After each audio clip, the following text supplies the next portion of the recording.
Nuestra Señora del Encuentro con Dios, Canal 27, el canal católico de Arequipa, presenta La voz del pastor.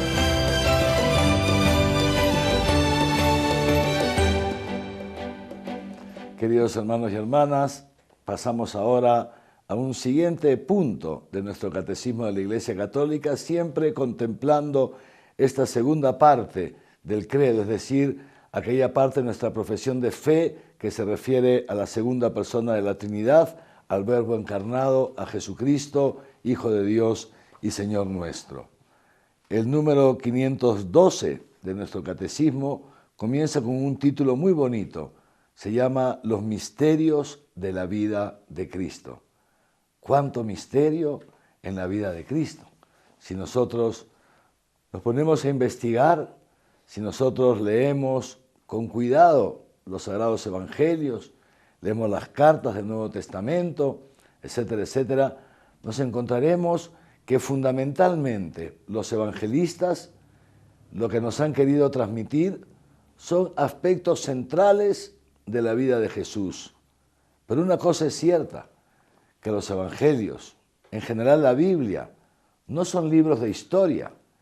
Es decir, no ha sido intención de ninguno de los autores de los distintos libros de la Biblia, ni de Dios que ha inspirado a esos autores, no ha sido intención de nadie transmitirnos hechos como si fuera a través de un cronograma histórico con los detalles que tendríamos que exigir a una ciencia como la historia universal o como la historia del Perú en este caso.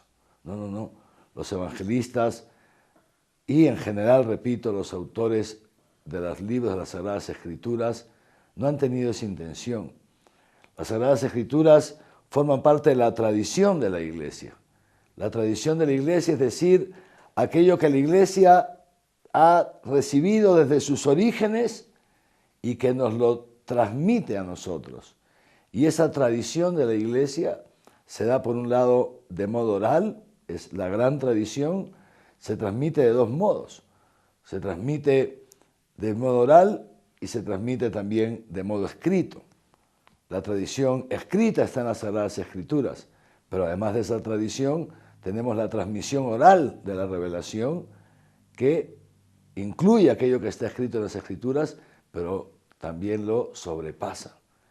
Es decir, hay contenidos de nuestra fe que se han transmitido de generación en generación de modo verbal y que no están explícitamente dichos en las Sagradas Escrituras. Para esta transmisión, entonces nos ayuda mucho el magisterio de los papas, el magisterio de los concilios, o sea, de los obispos de todo el mundo reunidos en concilio. Nos ayudan a ir recibiendo, a ir conociendo los elementos, digamos así, de nuestra fe, aquello que Jesús nos ha revelado. Pues fíjense, y dentro de todo esto, revisando las Sagradas Escrituras, nos daremos cuenta que salvo el evangelista Lucas, que nos da algunas, digamos, pautas sobre la infancia de Jesús, nos encontraremos que los otros tres evangelistas, Mateo, Marcos y Juan, fundamentalmente hacen referencia a su vida pública, es decir, aquella vida que comienza con el bautismo en el Jordán y que termina con la resurrección o en algunos casos también con la ascensión, según el relato de cada evangelio. En este sentido, pues, podemos decir, como dice nuestro catecismo, el número 514, que toda la vida de Cristo es misterio. Pero, como bien lo explicará San Pablo, para los cristianos, en la voluntad de Dios, misterio no significa algo que Dios quiere que esté siempre oculto y desconocido para nosotros. No. Misterio es algo que Dios quiere revelarnos. Es más, misterio es algo que Dios quiere que conozcamos para que, acogiéndolo, podamos experimentar en nosotros su fuerza salvífica. Y entonces esos aparentes, digamos así, o reales misterios, poco a poco Dios nos los va abriendo a nuestro conocimiento y sobre todo a nuestra experiencia, a que los podamos experimentar como verdaderos en lo profundo de nuestro ser y en nuestra vida cotidiana. ¿Cuáles son los rasgos principales de los misterios de Jesús? Los dice el Catecismo en los números 516, 517 y 518. Primer rasgo, muy importante. Toda la vida de Cristo es revelación del Padre, fundamental, fundamental. No sé si alguna vez se han preguntado, ¿para qué ha venido Jesús al mundo? ¿Qué es lo que ha logrado Jesús? Seguramente nos lo hemos preguntado más de una vez. Y seguramente todos hemos respondido para nuestra salvación. Sí, sin duda, es el segundo rasgo, hablaremos de él dentro de un momento. Pero el primer rasgo, lo más importante, diría yo, en cierto sentido, es esto: Jesús ha venido para revelarnos al Padre, porque al Padre, a Dios, nadie lo puede ver. Solamente aquel que lo ha visto, que es el Hijo, Él es el único que nos lo puede revelar. Jesús ha venido para revelarnos quién es Dios, cuál es la esencia de Dios. Por eso Él mismo dirá, acuérdense, en ese diálogo ya en los últimos días de su vida terrena, cuando Felipe le dice, después que Jesús les anuncia su inminente partida, y Felipe le dice: Señor, antes de irte, muéstranos al Padre y ya con eso te puedes marchar, ya eso nos basta.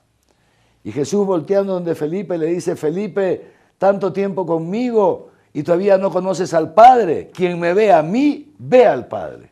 Fíjense qué bonito. Contemplar a Jesús de Nazaret, contemplar a este hombre que pasó por el mundo haciendo el bien, contemplarlo a él clavado en una cruz, desangrándose, muriendo de un modo injusto, es contemplar al Padre, contemplar el ser íntimo de Dios, que es amor, que es misericordia, escuchar esa frase de Jesús: Padre, perdónales, porque no saben lo que hacen. Es escuchar ese corazón de Dios que late de amor por nosotros, esas entrañas de misericordia de Dios que nos justifica como una madre, o más todavía lo que una madre es capaz de justificar a su hijo. Este Dios que nos mira, que nos contempla cuando pecamos, cuando nos alejamos de Él, cuando nos sentimos autosuficientes. Y este Dios que en su corazón se dice a sí mismo: no saben lo que hacen, y que nos perdona porque nos comprende. Hay un salmo muy bonito que a mí personalmente me conmueve mucho. Dice así: Dios creó el corazón del hombre y por eso comprende todas sus acciones. ¿Quién mejor de Dios, queridos hermanos, para comprendernos? Comprender nuestras alegrías, pero también nuestros sufrimientos, nuestras victorias y también nuestros fracasos, nuestras obras buenas y también nuestros pecados. El Señor todo lo comprende y por eso el Señor no nos condena. Y aquí viene el segundo rasgo de los misterios de Jesús. Primero, pues, Jesús nos viene a revelar quién es Dios. Quien me ve a mí ve al Padre. Nos viene a revelar que Dios es amor, que Dios es misericordia, que Dios quiere solamente nuestro bien. Adán había dudado del amor de Dios. Adán y Eva habían creído en el engaño de la serpiente, del demonio, que les había dicho: Dios no te ama, por eso no quiere que comas de este fruto, porque si comes de este fruto serás como Él, y Él es un egoísta, Él no es amor, Él no quiere que tú seas como Él, te quiere tener siempre pisado, te quiere tener siempre subyugado. Adán y Eva, y también nosotros, queridos hermanos, tantas veces hemos dudado de ese amor, tantas veces hemos creído en ese engaño de la serpiente y nos hemos rebelado contra Dios. ¿Por qué tengo que cumplir sus mandamientos? Mejor voy a hacer lo que yo creo que es correcto. Esa desobediencia de Adán, esa desobediencia por falta de confianza en Dios, queda restablecida en Jesús, que no solamente obedece al Padre, sino que nos muestra quién es el Padre. Y contemplando a Jesús crucificado, nos preguntamos: ¿cómo puede ser posible que Dios no me ame si ha hecho esto por mí? ¿Cómo puede ser posible que Dios sea ese perverso que dice el demonio, si ha sido capaz de hacerse hombre y morir desangrado para el perdón de mis pecados? Primer rasgo. Segundo rasgo, Toda la vida de Cristo es misterio de redención, va junto con el primero. Jesucristo ha venido al mundo para salvarnos, que por nosotros los hombres y por nuestra salvación bajó del cielo, bajó del cielo. Exacto, ese segundo misterio. Toda la vida de Jesús, desde el momento de su concepción hasta el momento de su muerte, su resurrección y ascensión al cielo, toda la vida de Jesús ha tenido esta finalidad: salvarnos, salvarnos de ese infierno en el que se había convertido nuestra vida, de ese infierno en el que estábamos a riesgo que se prolongue toda nuestra existencia por toda la eternidad, el infierno que consiste en no ver a Dios, en separarnos de ese amor, en vivir fuera de la comunión con Dios. Nosotros todos, dice San Pablo, hemos nacido en descomunión con Dios, hijos de la ira, dice San Pablo. Y esa descomunión, esa ruptura nuestra ha sido restaurada, ha sido superada por el misterio pascual de nuestro Señor Jesucristo, esa pasión, muerte y resurrección, ese sacrificio de amor, pero ha sido restaurado a lo largo del arco de su vida. Y finalmente, queridos hermanos, tercer rasgo de los misterios de Jesús, nos dice el Catecismo, es el misterio de la recapitulación. ¿Por qué? Lo dice así el Catecismo: cuando se encarnó y se hizo hombre, Jesús recapituló en sí mismo toda la larga historia de la humanidad y en su propia vida nos procuró la historia de salvación, hizo que nuestra historia se transforme en historia de salvación, de modo que lo que perdimos en Adán lo hemos recuperado en Cristo. Pues bien, queridos hermanos, son los tres aspectos, los tres rasgos de todos los misterios de Jesús. Y ahora Jesús nos invita a participar también en sus misterios. He aquí la belleza del cristianismo. El cristianismo, nos decía hace poco el Papa, no es doctrina. El cristianismo no es conocimientos, digamos, teóricos. El cristianismo no es teoría. Hermanos, el cristianismo es historia, es experiencia. El cristianismo es vivencia. El cristianismo es el haberlo experimentado en nuestra vida cotidiana, experimentar en nuestra vida cotidiana estos misterios de Jesús y estos rasgos. Por eso, fíjense, el número 519 del Catecismo nos dice así: toda la riqueza de Cristo es para todo hombre y constituye el bien para cada uno. Cristo, escuchemos bien esto por favor, no vivió su vida para sí mismo, sino para nosotros, desde su encarnación hasta su muerte y su resurrección. Cristo ha vivido siempre para nosotros. Y sigue diciendo el Catecismo, pueden leerlo ustedes. Dice, incluso ahora, en que está resucitado y está a la derecha del Padre, ahora, en cada instante de la historia, Jesucristo está constantemente intercediendo por nosotros. Como nos ha dicho el Papa Francisco ya en varias ocasiones, Cristo está permanentemente ante el Padre, hasta este Padre que ama a su Hijo con todo su ser, y Cristo que ama a su Padre con todo su ser. Cristo está constantemente ante el Padre mostrándole sus llagas gloriosas, las llagas de las manos, las llagas del costado, las llagas de los pies. Y a través de esas llagas, Jesucristo está siendo constantemente, hasta hoy día y para siempre, el mediador entre Dios y los hombres. Él es, pues, nuestro abogado ante el Padre. Y al mismo tiempo, entonces, Jesús es, en cierto sentido, también como nuestro modelo.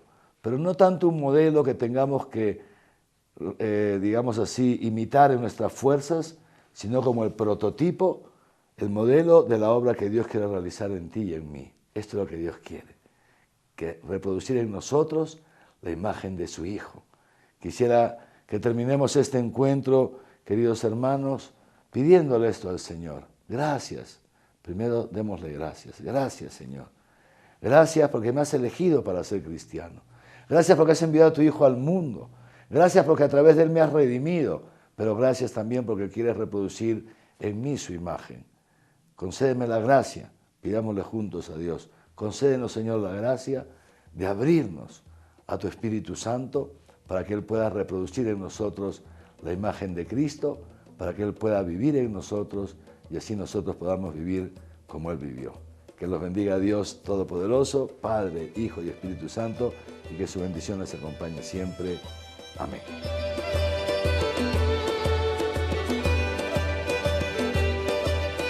Nuestra Señora del Encuentro con Dios, Canal 27. El Canal Católico de Arequipa presentó La voz del pastor.